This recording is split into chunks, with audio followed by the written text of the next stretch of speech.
Step number 2, and what we've spent most of the time tonight talking about, is do you really know your data? You have to understand the personal, the company, and why you process it, and analyse who, what, where, when, how it was collected.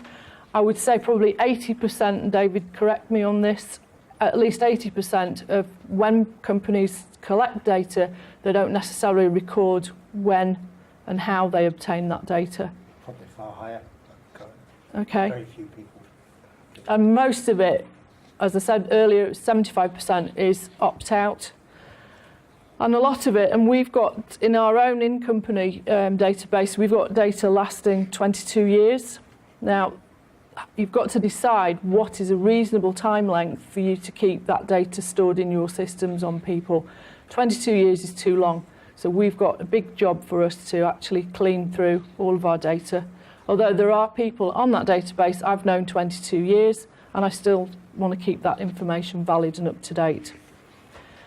And assess if you can keep using it compliantly under the GDPR. Steve's mentioned about Wetherspoons. They've thrown out all their data because they're much more into social media now, and they don't necessarily see the value add and the expense of going through and sorting all the data that they've got now. So that's one strategy.